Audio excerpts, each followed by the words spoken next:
Hola, muy buenos días. Como siempre es para mí un motivo de placer, gusto darles la más cordial bienvenida a nuestros eventos de Amiti. En esta ocasión, un evento muy particular, habremos de hablar de la interoperabilidad en el sector salud y específicamente del lanzamiento del libro blanco de nuestro socio Minsight, que forma parte de la empresa Indra. Hemos transitado de la sociedad de la información y el conocimiento hacia lo que ahora llamamos la era de la economía digital, en donde los datos son la base fundamental de la generación del conocimiento. Datos, datos y más datos es lo que nos rige el día de hoy. Y la capacidad que tengamos para explotar, intercambiar esos datos para generar conocimiento que generará a su vez competitividad y productividad, es la base del desarrollo sin duda alguna. No podemos pensar en sectores como la educación sin un intercambio de datos, sin interoperación entre las diferentes instituciones, centros de investigación, desarrollo, o el sector de seguridad, si no hay un intercambio de datos y de información, interoperabilidad entre los diferentes elementos que actúan en pro de la ciberseguridad y muy en particular del sector salud. El sector salud genera una tremenda cantidad de datos de la misma forma, expedientes clínicos, historiales, resultados de los medicamentos, ahora de las vacunas, que el hecho de hacerlos interoperables nos genera mucha información, mucho conocimiento. Por ejemplo, ahora, en esta época de la pandemia, los mapas epidemiológicos, los resultados, lo que está pasando en las diferentes regiones, solo son posibles en la medida que tengamos una mayor interoperabilidad. Y de eso vamos a hablar el día de hoy. Les quiero presentar a Guillermo Bilbao, quien es el director de Mercado de Salud para Minsight México. Es actualmente director del mercado de energía y sanidad de Minsight México. Él es ingeniero industrial por la Escuela Superior de Ingenieros de la Universidad de Navarra y cuenta con una maestría por el IESE Business School.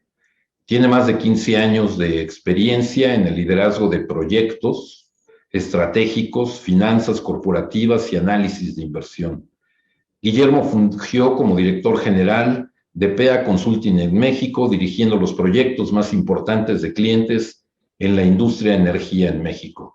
Guillermo, bienvenido, muchas gracias por esta invitación a MITI a hablar del libro blanco y hablar de interoperabilidad. Adelante, por favor.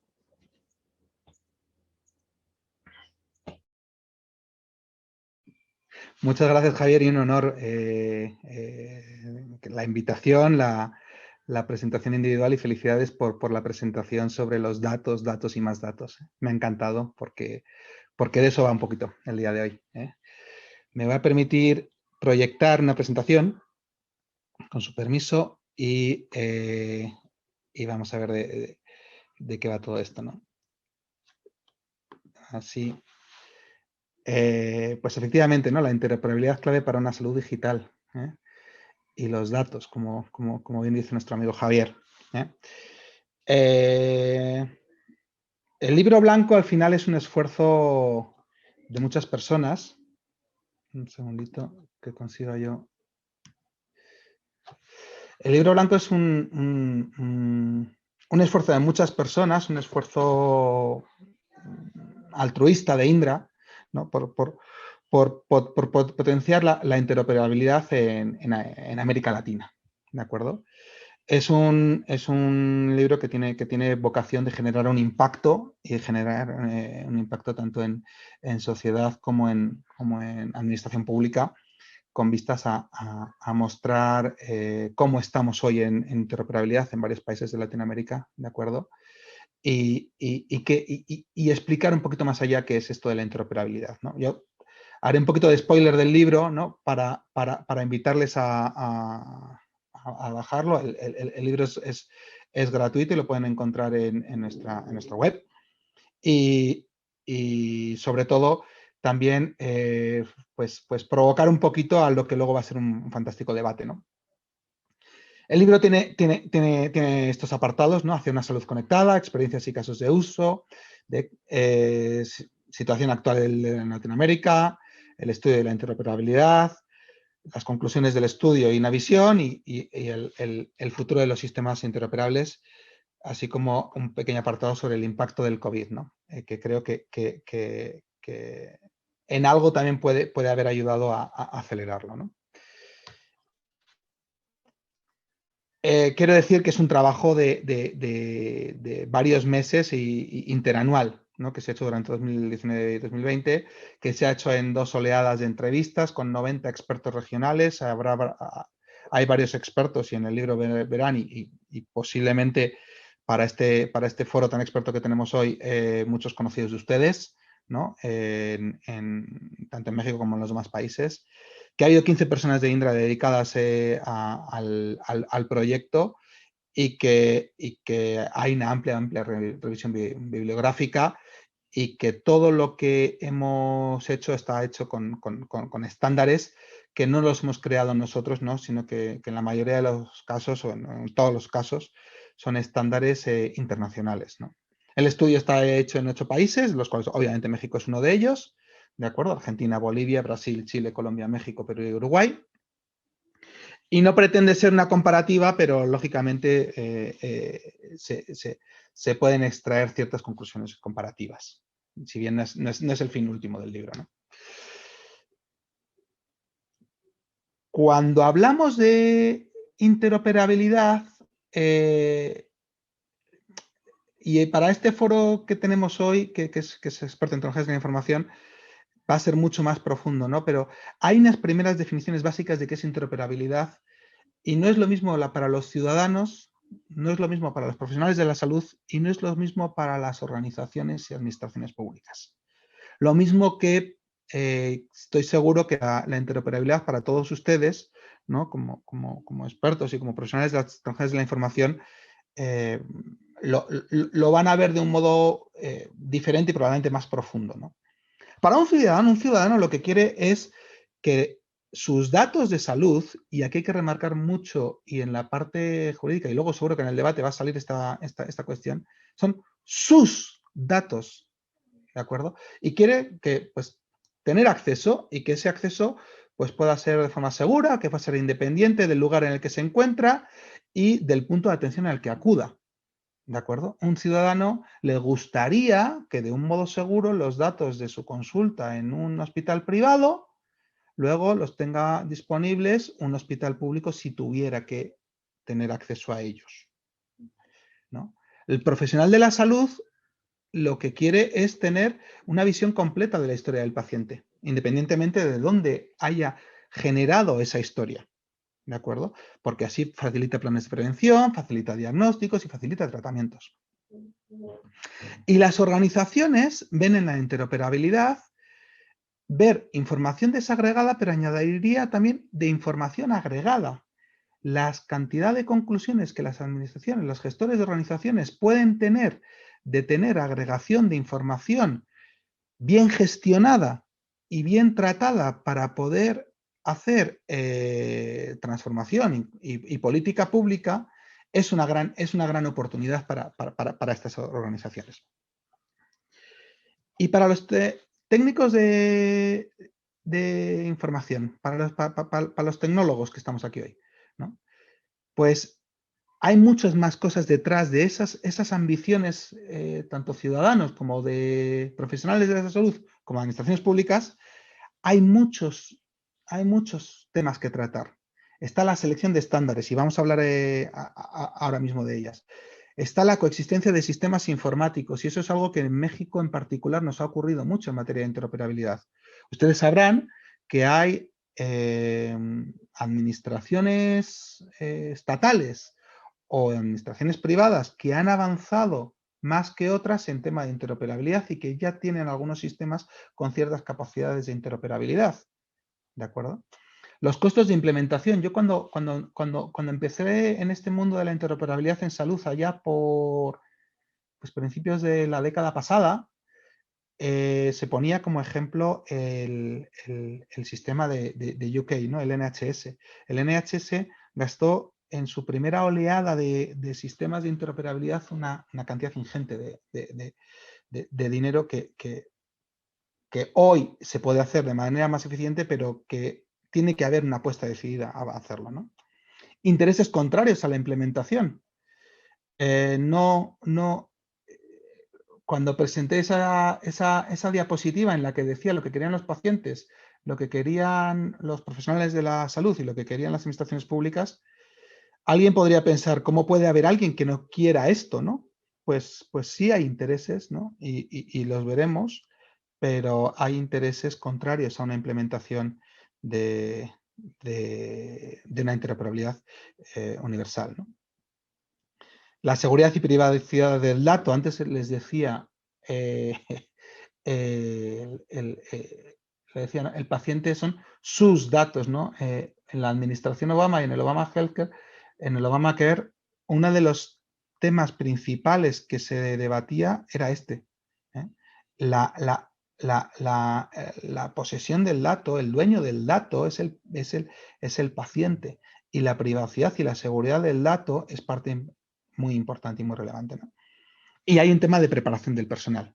De hecho, hablaremos de los 4 pilares de la madurez en digital, ¿no? Y uno de ellos es efectivamente la preparación.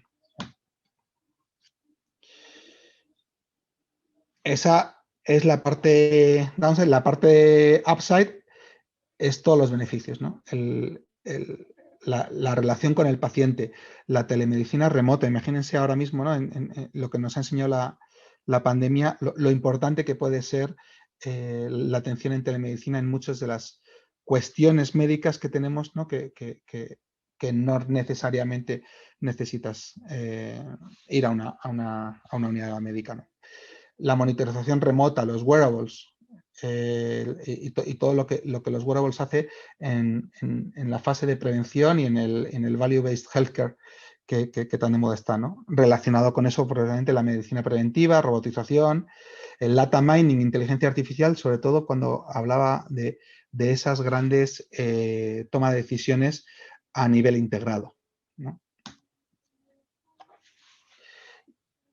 Y lo que decía, y para los tecnólogos, pues, ¿qué implica la interoperabilidad? Implica muchas cosas. Implica adopción de estándares y asunción de estándares por todos los que vayan a ser parte de esa interoperabilidad. ¿De acuerdo? Implica el tipo de documento electrónico que quieras seleccionar.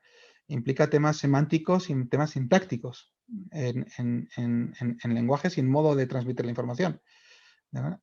Implica acordar un único expediente clínico electrónico, ¿no?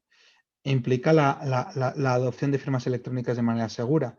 Implica protocolos de intermediación de datos, que va muy relacionado con la semántica, ¿no? Los modelos de datos, la gestión documental, red de comunicaciones, autentificación, disponibilidad de recursos. Todo esto son temas tecnológicos que ustedes conocen bien, pero que van a ser fundamentales para que la interoperabilidad pueda darse, ¿de acuerdo? Y en la medida en que todos estos dilemas sean solucionados, estaremos más cerca, al menos desde la parte tecnológica, de una interoperabilidad real. Les decía antes, ¿no? Proyectos de interoperabilidad los hay, y los hay muchos. En Europa hay una interoperabilidad en toda Europa y a todos los niveles, ¿no? En el NHS, como decía antes, fue pionero y hoy tienen un sistema de interoperabilidad pues, francamente envidiable, ¿no? En Estados Unidos, y muy impulsado del Obamacare, ha habido un acceso global a tu información de salud, ¿no? Y hace mucho hincapié, una vez más, a ese tu información de salud, ¿de acuerdo? En Austria, en Moscú, en Asia, Singapur, bueno, dentro de Europa, en España, un tema que está muy solucionado y que está muy relacionado con algo que en México nos va a preocupar mucho, ¿no? Que es la interoperabilidad allí entre comunidades autónomas, aquí entre estados, ¿no? Pues proyectos hay muchos y hay mucho donde mirarse ahora mismo. ¿Y en Latinoamérica qué está pasando en Latinoamérica? ¿Qué está pasando? Pues en Latinoamérica lo que pasa es que hay un avance global de tecnologías de la información que hemos ido a un path diferente, ¿de acuerdo? La brecha digital En Latinoamérica estamos acelerando el cierre de la brecha digital y lo notamos en Indra, lo notamos no solo en salud, lo notamos en otros sectores, ¿no? Y en otros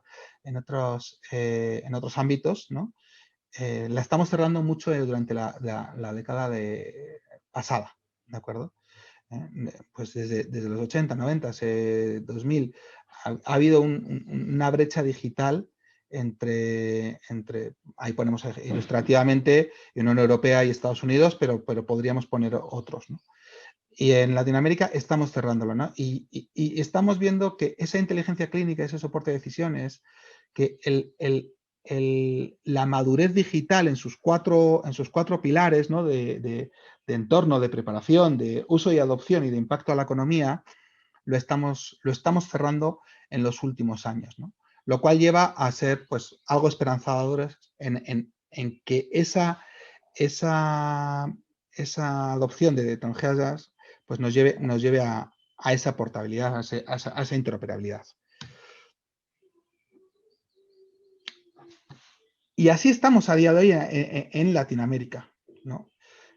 En los 4 ámbitos que la madurez digital implica, ¿no? Cuando hablamos de entorno, hablamos de entorno regulatorio, y cuando hablamos de preparación, hablamos de preparación para la adopción de nuevas tecnologías de la información, ¿no? Y cuando hablamos de uso y adopción, pues hablamos de uso y adopción por parte de la sociedad, ¿no? Ahí veis ciudadanos, profesionales, aquí lo hemos separado en profesionales, ciudadanos, institucional, por el foco que tenemos aquí en interoperabilidad, ¿no? Y el impacto, hablamos del impacto en economía y en lo social de las tecnologías de la información, ¿no? Pues así estamos ahora mismo en madurez digital, ¿no? Ustedes saben bien que este estudio, este análisis, hace 5 años en Latinoamérica las puntuaciones eran mucho menores, ¿no? Con lo cual ahí pues sí lanzamos un mensaje de optimismo respecto a esta madurez que va a tener mucho impacto en la interoperabilidad. ¿Y cómo están los 8 países del estudio, ¿no?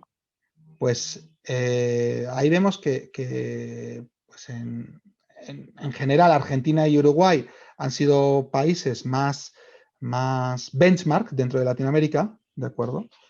Y México, pues tenemos camino por recorrer. Tenemos bastante camino por recorrer en todos los ámbitos, tanto en entorno, como en preparación, como en uso, como en impacto, ¿de acuerdo? Y yo siempre digo que en México tenemos la mesa puesta, ¿no? En el estudio, cuando hacíamos las entrevistas, había algún entrevistado que incluso en alguno de los foros lo invito porque quiero que levante la voz, ¿no? Decía que no hay agenda digital en México, ¿no? Bueno, yo creo que vamos dando pasos en México para que haya una agenda digital, pero efectivamente tenemos mucho camino. Mirar, en concreto, ¿no? Estas son las puntuaciones derivadas de las entrevistas y derivado de análisis objetivo, ¿de acuerdo? En regulatorio y económico, pues efectivamente tenemos mucho camino por recorrer. O sea, ahí veis la barrita azul, ¿no? Tenéis la leyenda abajo, ¿no? Es la media de los países LATAM, ¿de acuerdo? Y los posicionamientos los hemos rankeado en segmentos pues para mayor visualización, ¿no? En México nos falta verde, nos falta llegar a verde a cosas, ¿no? Y lamentablemente hay mucho rojito, ¿eh? Tenemos una agenda digital, ¿no? Que es lo que os decía, ¿no? Que incluso pues, hay entrevistados que afirman que de plano no existe una agenda digital en México, ¿no? En infraestructura y tecnología y en estándares, bueno, pues también tenemos bastante camino por recorrer. Pero, por ejemplo, en formación, creo que incluso somos demasiado duros juzgándonos, ¿no? Y los entrevistados incluso creo que han sido muy duros juzgándonos. Tenemos grandes instituciones de formación en México para poder abordar una agenda digital, ¿no? En el uso de tecnologías, curiosamente, si lo ven, los pacientes, dentro de que en LATAM quizás, pues hablaba antes de la brecha digital, nos queda camino por recorrer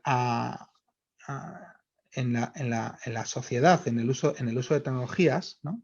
Pero dentro del LATAM, los pacientes y ustedes, que son profesionales de la tecnología de la información, lo saben bien, ¿no? En México, la sociedad adopta las tecnologías de la información considerablemente rápido si pensamos en un ámbito latinoamericano, ¿no? Y ni qué decir de las soluciones móviles, por ejemplo, ¿no? Lo cual puede ser muy relevante a la hora de la interoperabilidad, ¿de acuerdo? En cambio, pues instituciones y profesionales, pues nos queda camino por recorrer. Y en Amity tenemos mucho que apoyar en esto, ¿no? Pues el impacto tanto a la economía como a la sociedad, a las tecnologías de la información, pues también tenemos amplio camino por recorrer, ¿no? Y una última slide para que el reto del COVID se convierta también en oportunidad, ¿no? Ustedes se acordarán y desde Indra pues pusimos nuestro granito de arena para que así fuera, ¿no? Pero hubo un ejercicio de interoperabilidad que de la necesidad se hizo la virtud a la hora de solicitar camas a los hospitales privados y de tenerlo esto en un soporte tecnológico en el cual todas las instituciones privadas iban reportando a Salud y Consejo de Salubridad las camas, ¿no? Para poder saber de un modo integrado, interoperable, la disponibilidad de camas independientemente del sistema en el que estaban, ¿no? Eso yo porque lo viví, porque me tocó vivirlo en ese momento, pues yo le tengo bastante esperanza que sea una semilla de algo más, ¿no? Entre sistemas, ¿no? Pero hay muchas tecnologías en las que nos hemos hecho fuertes, como sociedad, en videollamadas, en dispositivos de monitorización, en asistencias virtuales, en lectura de QRs, en geolocalización, herramientas del paciente como herramientas de autodiagnóstico, citación online, tarjeta virtual, consulta online. Recientemente, ¿no? Hablando de Minsight, ¿no? Pues tenemos instituciones que nos han pedido nuestras soluciones en estos ámbitos para ayudar a las instituciones a que los pacientes puedan seguir con esa relación con la institución médica, ¿no? Herramientas de profesionales, herramientas de gestor, calidad e integración de datos, infraestructura. Hemos hecho todos en este año un gran esfuerzo en adoptar tecnologías y en ofrecer tecnologías a la sociedad para que la vida no parara y en lo que respecta a salud, la atención sanitaria fuera la que la sociedad merece, ¿no? Y entonces, pues aprovechémoslo para que de todo este drama que ha sido este último año, ¿no? En lo que personalmente, pero seguro que muchos de los oyentes pues han tenido historias terribles y que no queremos que vuelvan a pasar, pues que de todo esto pues quede la oportunidad a hacer cosas de un modo mejor, ¿no? Y la presentación va hasta ahí. Yo me encantaría ahora escuchar a nuestros panelistas. Creo que tenemos unos panelistas de lujo y un moderador tan de lujo. Entonces yo ahí voy a dejar de proyectar. Os paso la palabra. Yo aquí voy a estar. Y también para el turno de preguntas. Y os cedo la palabra y a disfrutar de la discusión y panel. Muchas gracias, Guillermo, muchas gracias, eres muy amable. Sin duda alguna, no podemos disasociar las tecnologías de información, la adopción y uso intenso en todos los sectores, pero muy particular en este, y la nueva realidad pues nos ha enseñado muchas cosas. Vamos a dar paso a un panel, a un diálogo. Tenemos dos expertos de primer nivel, de lujo, como dice Guillermo, y voy a presentar en primer lugar a Ricardo Ramírez Montoya, quien es director ejecutivo de Hewlett & Rain Consulting. Él es licenciado en Derecho por la Universidad Iberoamericana, cuenta con estudios de posgrado en Derecho norteamericano por la Universidad de Georgetown, maestría en Historia Económica por la Universidad Iberoamericana y es candidato a doctor en Derecho a Derecho de la Empresa por la Universidad Complutense de Madrid. Ha formado parte del Consejo Directivo de Empresas Globales en el sector farmacéutico, como Sanofi y Pfizer. Actualmente ocupan posiciones de liderazgo en Afamela, director ejecutivo, consejero y miembro del Comité de Ética Publicitaria. Wellness Council de México, presidente del Comité de Relaciones Gubernamentales. Canifarma, invitado permanente al Consejo Directivo. Y la Global Self Care Federation, miembro del Consejo Directivo, con sede en Ginebra, la industria latinoamericana de autocuidado responsable y consejero con sede en Chicago. Nos da mucho gusto y es un honor contar contigo, Ricardo. Y bueno, con lo que nos comentaba Guillermo acerca de la interoperabilidad, yo tendré una pregunta para ti. Cuando hablamos de datos y de interoperabilidad, además de las ventajas que hemos expuesto, vamos a exponer, existe la parte legal, la parte de la administración y la regulación del uso de los datos, de datos personales en propiedad de particulares, el intercambio de información, que si bien hemos dicho la interoperabilidad tiene muchas ventajas, también hay que ver cuestiones regulatorias en torno al manejo de los datos. Y yo te quiero pedir que nos comentes si en México tenemos la regulación adecuada, qué tanto hemos avanzado en estos temas. Adelante, Ricardo, por favor. Muchas gracias, Javier. Antes que nada, pues es para mí un gran honor estar en este panel con estos expertos y con tu moderación, por supuesto. Te agradezco mucho la muy generosa presentación. Pero bueno, la pregunta que haces es clave. Definitivamente en México tenemos una regulación que, para resumir, ¿no? Un poco adelantándome a un par de slides que preparé, es que la realidad no es compatible, ¿no? con las necesidades. Y entonces tenemos una regulación que requiere ser actualizada y revisada.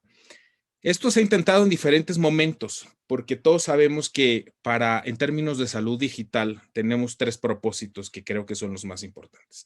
En principio, pues tener un expediente clínico electrónico, que en México, digamos, hay algunos intentos, hay instituciones que han empezado a recabar esta información, como bien lo señalabas en la introducción, pero que realmente no hay este propósito último, que es que sea digamos, que tenga portabilidad y que se permita a los pacientes consultarlo. Entonces, esta parte, digamos, está inconclusa. Por otro lado, tenemos también la necesidad de una receta y una prescripción electrónica que, digamos, empieza a dar algunos pasos. Hubo una reforma muy importante en 2018, pero que tampoco es suficiente porque, digamos, permite al médico generar esta prescripción electrónica, pero no hay todavía una serie de requerimientos para quienes venden los medicamentos que permitan tener esa compatibilidad. Y en tercer lugar, pues está la telemedicina. Hay también esfuerzos. Hoy hay dispositivos médicos extraordinarios que permiten hacer operaciones muy, muy complejas a distancia, pero no hay, digamos, las condiciones mínimas para que estas necesidades se puedan ver reflejadas en una regulación con todas las condiciones que se requieren, ¿no? Una de las razones es que tenemos un sistema de salud súper complejo, ¿no? Tenemos demasiadas instituciones con coberturas diferentes, con, digamos, características de pacientes distintos y que con el tiempo, pues, se ha ido complicando con la realidad de México, donde hay 121 millones de personas y que tienen diferencias de acceso importantes, ¿no? Tenemos quienes gozan de una conectividad total y hay quienes todavía les ha costado mucho trabajo, pues, sumarse a esta realidad virtual. Tenemos también pues la realidad de una falta de interés por parte de las autoridades. Se mencionaba que no hay una agenda digital. Bueno, tal vez hay una agenda digital, pero no hay políticas públicas suficientes para entender toda esta complejidad y aterrizarla en, digamos, condiciones básicas para tener esta salud digital en todos los alcances y en todos los niveles que se tienen en otros países, ¿no? Creo que una de las grandes ventajas del estudio que presenta Minsight el día de hoy es, pues, definitivamente esta posibilidad de comparar cómo otros países han podido ir construyendo esta política pública y, pues, adecuando sus regulaciones para tener este acceso total a estas necesidades básicas que se requieren. Creo que uno de los grandes ventajas, si no es que la única ventaja que ha tenido la pandemia, no solo en México, sino en el mundo, es que nos ha dado un empujón a darnos cuenta que estas tecnologías y estas, digamos, capacidades de continuar con nuestras vidas a partir de plataformas electrónicas es algo que en México hubiera costado muchos años más, ¿no? Nos costaba mucho acceder, por ejemplo, al comercio electrónico, nos costaba mucho confiar en que, pues, compartiendo nuestros datos bancarios íbamos a poder recibir lo que compramos y no tener problemas. Había este escepticismo que creo que con la pandemia pues totalmente se eliminó, ¿no? Hay datos clarísimos de la Asociación de Internet y de otros estudios donde claramente los mexicanos ya estamos totalmente llenos en este tema de las plataformas electrónicas. El problema es que todavía tenemos vacíos estructurales en la regulación. Y tenemos una diversidad amplísima de tecnologías, ¿no? De la información. Entonces, ¿cómo compatibilizar esas tecnologías y esas, digamos, múltiples opciones en reglas básicas? Eso es lo que le está faltando a la regulación mexicana. Debemos de hacer notar que hay una realidad clarísima en México. La regulación, como mencionaba, no es suficiente, no es adecuada, ojo con el término que estoy utilizando, no es adecuada porque se diseñó hace ya muchos años y se diseñó a partir de una realidad que ya se ha superado. El problema está en cómo poder hacer que esa regulación siga la tecnología vigente y que permita no solamente un acceso general a estas múltiples tecnologías, sino que le dé certidumbre a los usuarios. Y en ese sentido, deberíamos de pensar en 3 bloques de regulación que se tendrían que adecuar. En principio, pues que haya neutralidad en esas tecnologías, es decir, que se puedan utilizar cualquiera, no solo las presentes, sino las futuras, ¿no? 2, que haya certidumbre para los prestadores de estas tecnologías, para los desarrolladores de estas tecnologías, en ese acceso y en esa claridad de reglas básicas que debe tener la regulación. Y 3, que sean factibles en términos de que cualquiera pueda acceder a esas condiciones básicas de prestación de servicios. En un segundo bloque, pues está la parte que le importa mucho a la autoridad, que es tener claridad, por ejemplo, en el caso de la venta de medicamentos, de una disposición rastreable, ¿no? De una dispensación rastreable. Que se pueda saber quién está comprando esos medicamentos, para qué los va a utilizar y que corresponda a un paciente en específico. Sobre todo porque tenemos que tomar en cuenta que más allá de las tecnologías, hay diferentes categorías de medicamentos que requieren de un, digamos, control específico y que no es igual dependiendo de sus características y su destino, ¿no? Y en el caso de los médicos y pacientes, que aquí yo puse en un solo bloque, pero que realmente tienen necesidades diferentes, pues puedan proteger sus derechos, ¿no? Que tengan acceso a esa información que, como bien mencionaba Javier en su introducción, hay una generación de datos donde no hay claridad quién es el propietario de esos datos en México, porque la regulación no está pensando, como mencionaba Guillermo, en que el paciente sea el dueño de esos datos, no en las condiciones que tenemos en México. Tenemos que tener esa modificación en la regulación justamente para acceder no solamente a la generación, sino al aprovechamiento de esos datos en múltiples plataformas que no son nada más el tener claridad sobre nuestra situación individual de salud. Y finalmente la parte de seguridad jurídica. Toda esta regulación sanitaria que va más allá de la regulación que corresponde a las tecnologías y que permitirá también pues tener protección sobre ese uso de información para los diferentes pacientes, ¿no? En ese sentido, tendríamos que pensar en que la regulación mexicana tuvo un propósito de hace pues ya casi 2 décadas que buscaba facilitar digamos, un acceso universal a una cobertura y a una situación que con el tiempo se fue diluyendo. Hoy la creación del INSABI deja pues muy atrás ese propósito y busca entonces o requiere de una actualización urgente. que permita, por un lado, garantizar esta neutralidad para las tecnologías, insisto, presentes y futuras. Dos, que permita atender la diversidad de necesidades en el acceso a esta información y que genere pues realmente una política pública que permita que la salud digital pues sea un tema aprovechable para todos.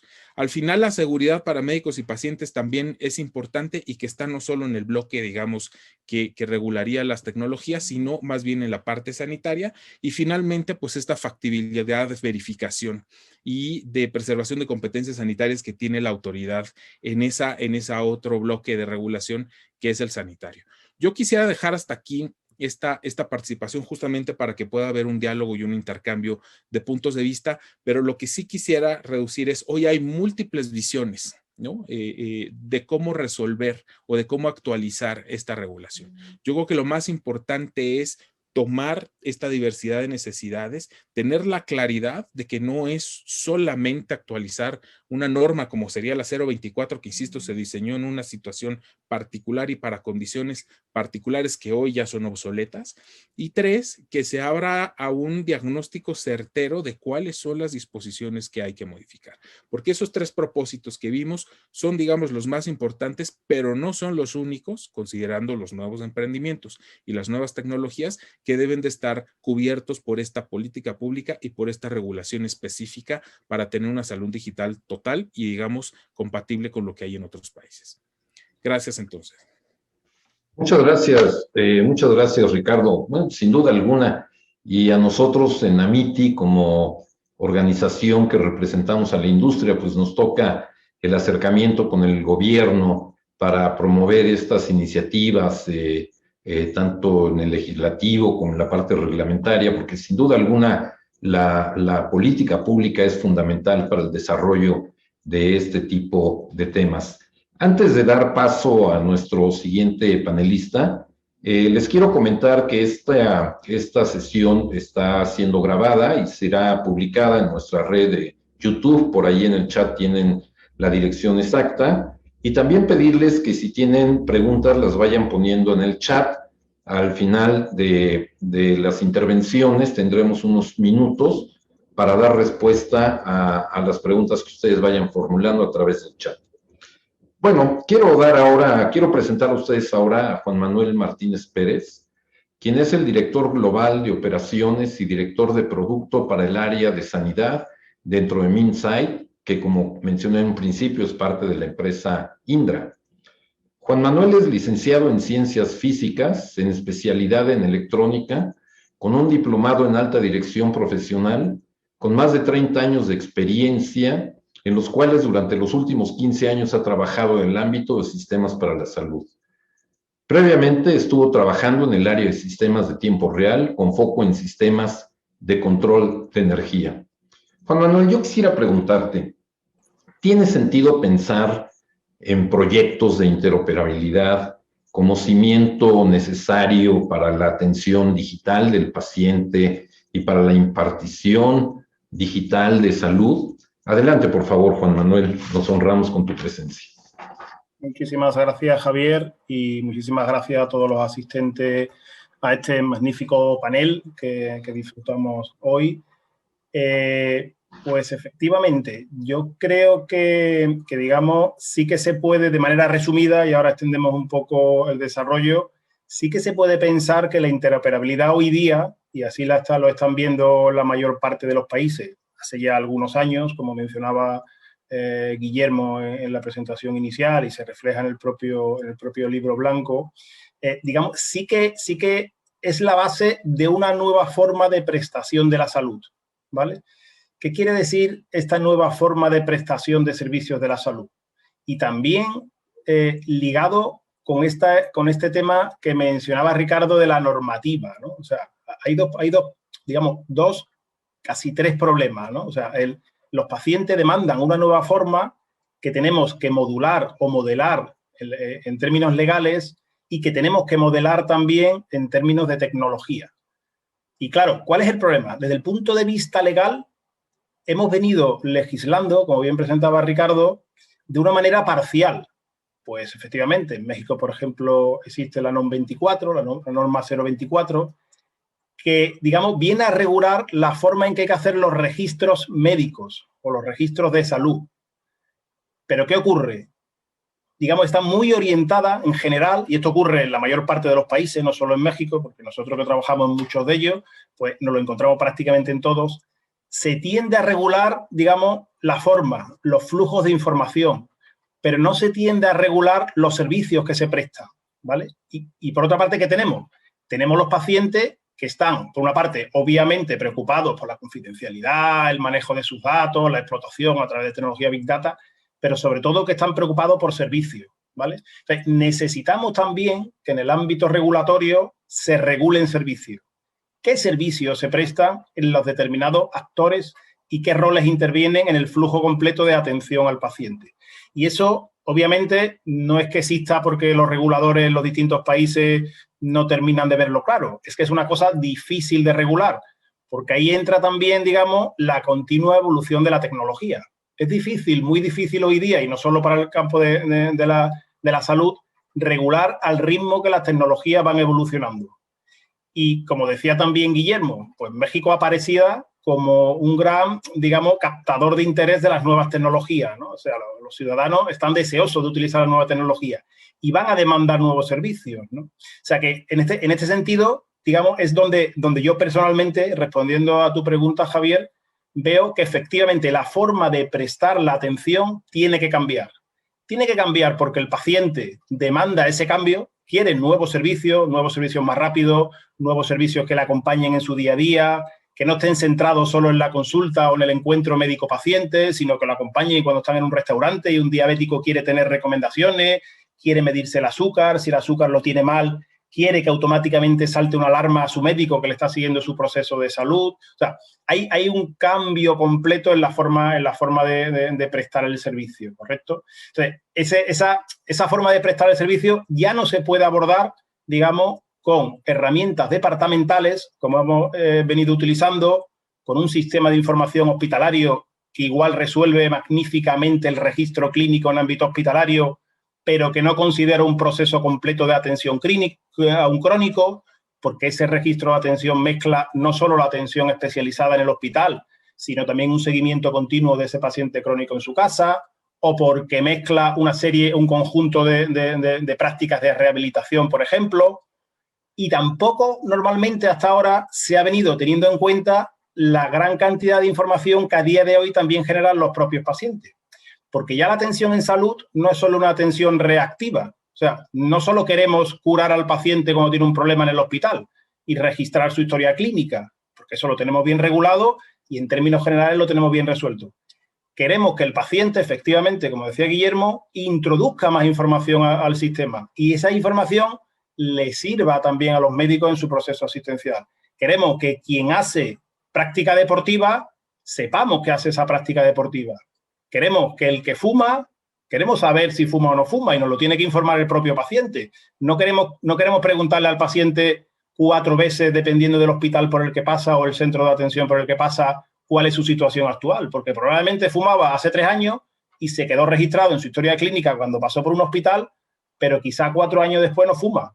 Al revés, es posible que ahora tenga una vida totalmente saludable, corra 10 kilómetros toda la semana, haga práctica deportiva, etcétera. O sea que, digamos, vamos también a una forma de prestación de la salud, digamos, en tiempo real, ¿no? Que de alguna manera, como tú mencionabas, Javier, enlaza incluso con otras experiencias previas, en este caso la mía, donde, digamos, el tiempo real en la mayor parte de los mercados, me refiero a banca, seguro, energía, etcétera, en casi todos los mercados que vemos, digamos, la práctica del tiempo real es muy natural. Sin embargo, en la salud no lo era hasta ahora. En la salud era básicamente reactiva y quien iniciaba ese contacto normalmente era el paciente. Eso ya no va a ocurrir en general y menos después de la pandemia, ¿no? que aún estamos sufriendo, aunque bueno, poco a poco parece que vemos un poco la salida entre todos, ¿no? Digamos, la prestación en salud va a ser una monitorización continua del paciente, un contacto continuo del paciente con su sistema global de salud.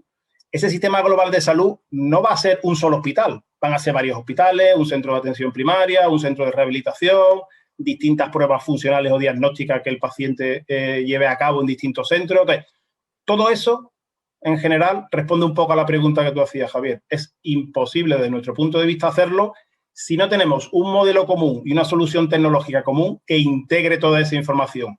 Y ahí es donde entra en juego directamente la interoperabilidad, que no es un tema trivial, ya lo decíamos antes, ¿no? No solo desde el punto de vista normativo, porque, bueno, eso permite que se exploten datos, que saque información que potencialmente da, digamos, información que no teníamos hasta ahora.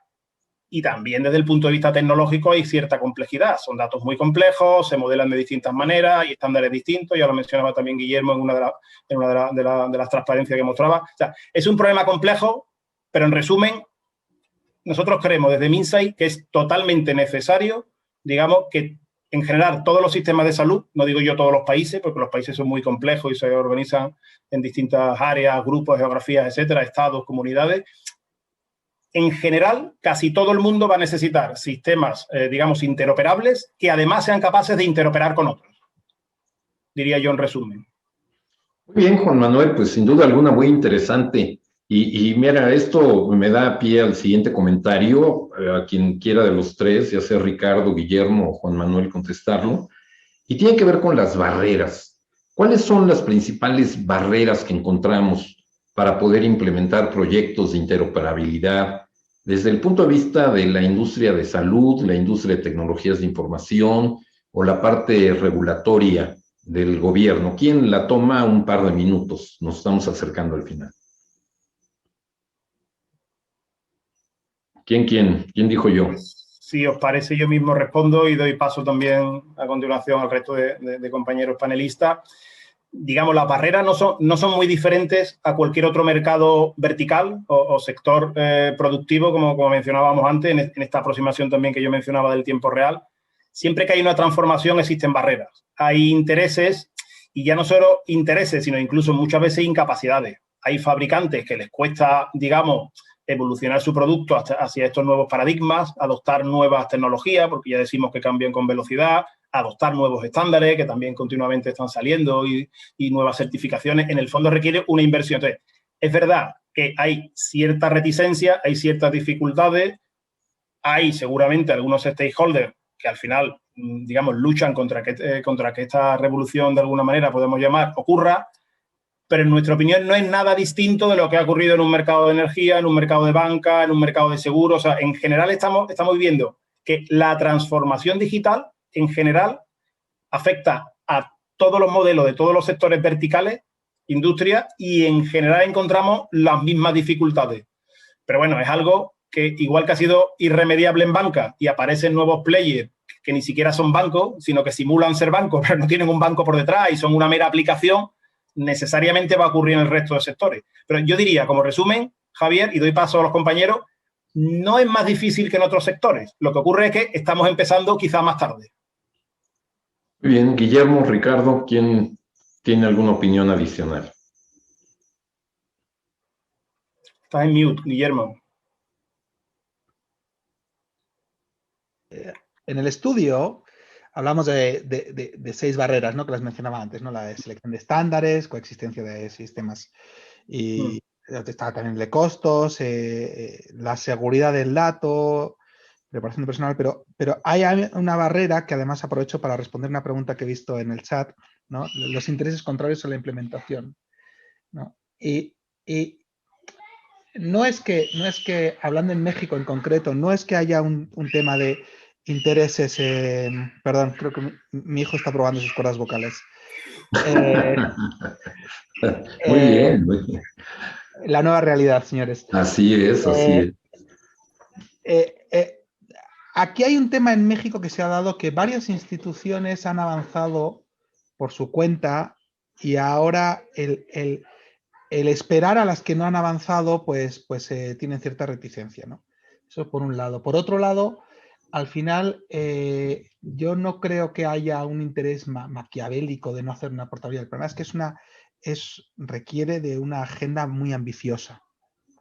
Antes comentaba el ejemplo del NHS, pero puedo comentar el de Estados Unidos o en particular el de la Servicio de Salud Español, ¿no? O los distintos servicios de salud españoles. Es una inversión fuerte y tienes que priorizar, ¿no? Y pues nosotros luchamos o desde nuestra trinchera luchamos para que esto pase a ser prioritario, ¿no? Y para mí esas dos barreras, ¿no? Aquí, pues, con mucha alegría digo, ¿no? Con mucho orgullo digo que estamos en un entorno de tecnólogos que entendemos un montón de dilemas que hay de discernir, de estándares, de protocolos, de sintaxis, de semántica, pero eso los tecnólogos somos muy buenos resolviéndolo. Yo creo que ahí esos problemas, esos sí que son más resolubles. Lo que hace falta es esa visión y esa ambición. Creo que es la principal barrera, en mi opinión. Muy bien, muchas gracias, Guillermo. Ricardo, te pediría, de manera muy condensada, estamos terminando y tenemos por ahí 7, 8 preguntas que quisiera darles salida. Barreras desde el punto de vista jurídico. Yo diría que hay dos grandes barreras. La primera es esta incompatibilidad entre la parte de regular la tecnología o el acceso a las tecnologías versus el propósito final de la autoridad sanitaria, que es preservar los derechos de los pacientes, de los médicos, de la población. Entonces, ahí la primera barrera es mientras no nos sentemos a hacer ese match entre los dos componentes, pues estamos teniendo, como decía Juan Manuel, una solución parcial que va a ser insuficiente y que solo va a estar retrasando una solución de fondo, que es básicamente el status quo en el que estamos viviendo. Y el segundo punto que para mí es muy relevante es que, insisto, el gran beneficio de la pandemia en México ha sido darnos cuenta que la tecnología existe, que no era tan difícil acostumbrarse a esa tecnología y que había las condiciones para hacerla. El problema que ahora se convierte en una barrera es que, estando a un paso, espero yo, de volver a la nueva normalidad, pues resulta que todo lo que estamos haciendo con esas tecnologías y con ese acceso y a lo que ya nos acostumbramos, no lo permite la regulación mexicana. Porque hoy estamos todos muy contentos con desarrollos últimos, ¿no? De apps, de emprendimientos importantísimos para vender medicamentos por internet, para acceder a telemedicina, para tener prescripción electrónica, que resulta que está prohibido en la regulación en mayor o en menor medida. ¿Qué es lo que va a pasar? Que mañana que regresemos a la nueva normalidad y la autoridad regrese a sus facultades de verificación, van a empezar a multar gente. Ayer nos escandalizábamos por un youtuber al que le pusieron una multa por usar el teléfono esperando sus maletas. ¿Cuántos de nosotros lo hemos hecho? Seguramente todos. Lo que pasa es que, claro, como no nos había tocado, pues nadie sabía y nadie va a tener la precaución. Ahora está pasando lo mismo con estos emprendimientos. Si no hay claridad de cuáles son las reglas básicas, de qué es lo que sí se permite y no se hace esa modificación de fondo en la regulación, pues vamos a seguir teniendo estos problemas y mañana tal vez nos van a echar para atrás todo esto que hemos ganado durante la pandemia de usar estas tecnologías. Pensando en las presentes, hay que pensar también en las futuras, ¿no? Sí. Muchas gracias, Ricardo. Mira, sin duda alguna el futuro nos cambió. Es una frase que en otra ocasión sería un sinsentido, pero lo que podíamos pronosticar como futuro hace 15 o 16 meses es totalmente diferente. El futuro que veíamos nos cambió y la nueva realidad es diferente y va a ser diferente en un mundo diferente, en donde gracias a la tecnología pudimos acelerar la forma de sobrevivir en un mundo diferente, en un entorno diferente, en un paradigma diferente.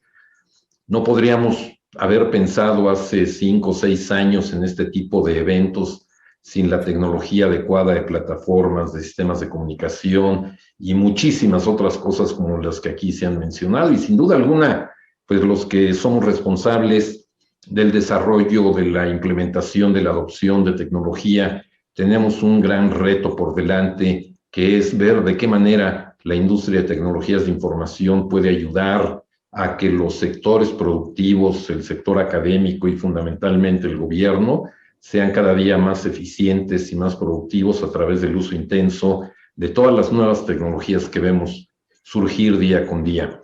Tenemos unos cuantos minutos. Quisiera pedirle a Heidi de Amity que nos lea algunas de las preguntas que tenemos por ahí y le pediría a cualquiera de los tres que la tomen, el que desee participar. Heidi.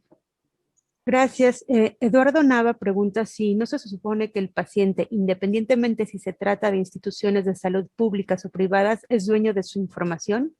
Si yo la pido la información, ¿no es obligación de las autoridades darla?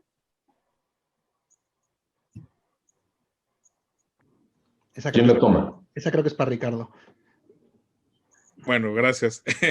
Bueno, yo lo que puedo decir es que, por un lado, la información es de los pacientes en el sentido de saber, por ejemplo, su diagnóstico y evidentemente el resultado de sus estudios. El problema está en que quien genera ese diagnóstico y quien aplica los estudios realmente es el dueño de la tecnología con la que se generaron y, digamos, de la interpretación. Entonces, yo los invito, es más, reto a todos ustedes quienes se han atendido en instituciones públicas de salud a pedir su expediente clínico y vamos a ver si la institución se los da completo. La realidad es que eso no sucede.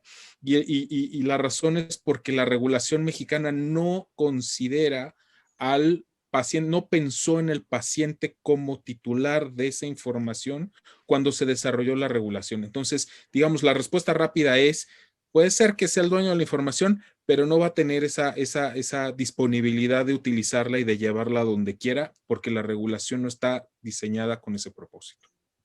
Yo añadiría una cosa más, si me permitís, y sé que hay poco tiempo. Porque efectivamente, digamos, la normativa o la regulación, yo creo que a nivel mundial, básicamente en casi todos los países ya avanzados, efectivamente menciona que la información es del paciente. O sea, normalmente tú vas a un hospital o una consulta de atención primaria y normalmente te llevas algún papel con tu informe de alta, tu informe de urgencia, una receta con tu medicación. O sea, el paciente tiene la información, pero ¿cuál es el problema? No es que la tenga, es ponerla en valor. Porque los pacientes tenemos muchas veces el informe de alta de urgencia, pero no lo entendemos. Y lo que es peor, no podemos compartirlo con el siguiente hospital que 3 años después quiera hacerme una prueba y desconoce eso. Entonces, ahí hay, digamos, proyectos, y en esto muchas veces los norteamericanos también, que tienen muchos problemas, pero también tienen muchas virtudes, digamos, avanzaron en un concepto muy sencillo, que a mí me parece espectacular, por la sencillez tecnológica, que es lo que llaman ellos el Blue Button. Yo no sé si lo habéis escuchado alguno de los que asisten a la reunión, ¿no? Que básicamente todos los proveedores de salud tienen en su sistema, en su portal del paciente, tienen un botón azul, que por eso lo llaman los Blue Buttons, ya sabemos que los norteamericanos para estas cosas no se lían mucho, donde tú pulsas y te descargas toda la información en un formato normalizado, digital, para que tú se la puedas llevar a otro. Fijaos qué aproximación más sencilla. O sea, si yo soy dueño de mi información, ¿qué hizo Norteamérica? Obligatoriamente todos los portales de atención a pacientes de cualquier hospital, de cualquier centro de laboratorio donde te haga, tiene que tener un Blue Button donde tú pulsas y te devuelve un fichero. Ya, obviamente, viene la segunda parte de la interoperabilidad, es que se monte la red, que otra institución sea capaz de interpretarlo, pero fijaos cómo una norma tan sencilla y con un nombre, entre comillas, tan simple, avanza muchísimo. O sea, es simplemente, oye, el botón azul. Todo el mundo necesita tener un botón azul donde el paciente tiene derecho a pulsar y bajarse en digital, no en papel. Eso entiendo yo que es poner en valor la información, porque a partir de ese momento que tú pulsas el botón azul, ya puedes poner en valor la información. Habrá más dificultades, el otro proveedor no la entenderá posiblemente o no estará de acuerdo y querrá repetir la prueba, miles de problemas. Pero ahí sí tenemos ya una muestra de que, oye, reglamentariamente es relativamente sencillo, digamos, montar la norma, ¿vale? Me parece una experiencia la norteamericana en ese sentido que muchas veces nos abre la mente, ¿no? Porque hay veces también, por ejemplo, en Europa, yo hablo desde España, en Europa somos muy normalistas, ¿no? Entonces, nos tomamos 10 años en sacar una norma y los americanos dicen, no, vamos a dejarnos de lío, ¿sí? Simplemente poner un botón azul y dame un fichero. Ya veré yo qué hago con el fichero, pero... Y eso ya es normativo y obligatorio para cualquier prestador de salud, ¿no? Entonces, yo creo que el problema no es tanto que sea dueño o no, que también, obviamente, sino cómo ponemos en valor esa información de la que soy dueño. Muchas gracias, Juan Manuel. Bueno, hemos llegado al límite de tiempo. Les quiero hacer algunos comentarios antes de cerrar y agradecerles. En primer lugar, se nos han quedado algunas preguntas en el tintero que vamos a contestar vía el correo desde nuestra oficina. La segunda, les recuerdo que esta sesión ha sido grabada y estará disponible en nuestras redes sociales, YouTube y alguna otra. La tercera, que es muy importante, miren, en Amiti tenemos un comité de salud que está integrado por varias empresas asociadas a la Amiti, en donde estamos viendo todos estos temas en particular y estamos trabajando con otras organizaciones, cámaras, tanto de la industria como del sector salud y como algunas dependencias gubernamentales, y hemos venido trabajando desde hace tiempo en estos temas en particular. A quienes nos están viendo que no son parte de Amiti, yo los invito a que se acerquen con Amiti, que se afilien, que se sumen a este comité de salud, que es el vehículo fundamental que tenemos para poder influir en las condiciones de mercado. Por ahí en el chat les vamos a dejar en este momento una liga en donde se pueden poner en contacto con nosotros para que se acerquen a la Amiti, para que trabajen con el comité de salud y para que a través de este comité podamos influir en las condiciones de mercado, tanto en la industria de salud, el sector académico, el sector gubernamental, la propia industria de tecnologías de información. No me resta más que agradecer a nuestros panelistas, como decía Guillermo en un principio, panelistas de superlujo, de excelente nivel. Podíamos habernos quedado mucho más tiempo con muchos temas de interés que se quedaron en el tintero. El tiempo siempre es alguien que nos controla irremediablemente. Muchísimas gracias a Minsight y a Indra por permitirme participar en la moderación, en la facilitación de este webinar. Mi agradecimiento a los panelistas de lujo y muy en particular mi agradecimiento a los socios de Amiti y a los invitados especiales que nos han concedido el favor de su atención durante esta hora. Muchísimas gracias, les deseo que tengan un buen fin de semana, ya muy cercano, que se cuiden, se conserven con salud, y en Amiti seguimos estando a sus órdenes para promover a la industria de tecnologías de información en pro del desarrollo de nuestro país. Muy buenas tardes, muchas gracias. Muchas gracias. Días. Gracias a todos. Días toda. Muchas gracias y un abrazo. Un abrazo a todos. Hasta luego.